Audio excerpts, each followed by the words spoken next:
The big question around Easter time is, did Jesus really rise from the dead? Christians believe that Jesus actually, really, properly, physically died, and actually, really, properly, physically came back to life again. But did it happen? Well, here's 5 lines of evidence for the resurrection of Jesus. The first is existence. One really easy way to ignore the resurrection of Jesus is simply to claim that he never existed in the first place. But historians of all kinds are convinced that Jesus of Nazareth lived. The references to Jesus in Roman, Jewish, Greek, Christian documents are staggering, and that's just part of the evidence. But then secondly, there's execution. Another really easy way to sideline the resurrection of Jesus is to claim that Jesus didn't really die on the cross. But Jesus was beaten. He was flogged. He was made to carry the crossbeam. He was crucified, and then he had a spear thrust into his side. The brutality of Jesus' treatment, the expert execution under the Romans, the medical evidence backed up by modern science show that he really was dead. The flogging prior to his crucifixion was enough to kill someone on its own. Jesus' death by crucifixion under Pontius Pilate is a well-established historical fact. And then there's the empty tomb. Leaders of all kinds die and leave a tomb or a grave. That's normal. But Jesus left behind an empty tomb. The body wasn't there. Now, the body wasn't stolen because it couldn't have been. It was placed in a marked, sealed, and guarded tomb. Grave robbers would have taken the costly and valuable grave clothes, but these were left behind.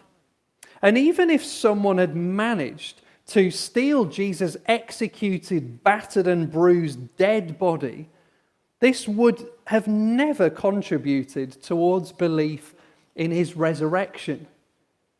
It would have merely added to the sad story of Jesus' death in one way or another.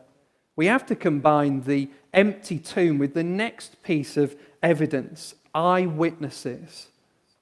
When I was at college studying A-level history, one member of the class was going on and on and on about some miners' strike that happened way back in the 1970s. They went on and on and on, giving all these details about this miners' strike. And the tutor waited and listened.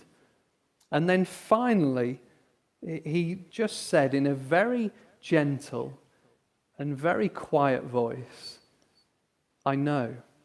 I was there." He'd been there. He was an eyewitness. He'd been part of it all. Now, there were hundreds of eyewitnesses who met the risen Jesus.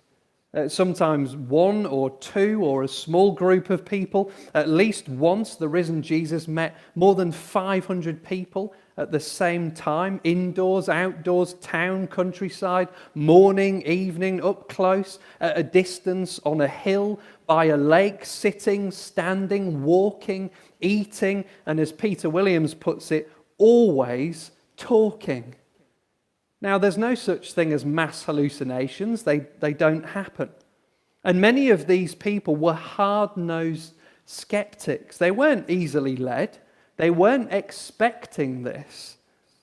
They weren't stupid. But they were convinced. And many of them gave up their lives preaching the message that this Jesus died and rose again. And then finally, there's the experience of many sensible, educated, reasonable, modern people have become convinced by this evidence. One author called Frank Morrison went out to disprove the resurrection of Jesus. And he was worn down by, as he put it, the stubbornness of the facts. Another author, Lee Strobel, a firm atheist, he was trained at Yale Law School. He was an investigative journalist. He went out to disprove the resurrection of Jesus.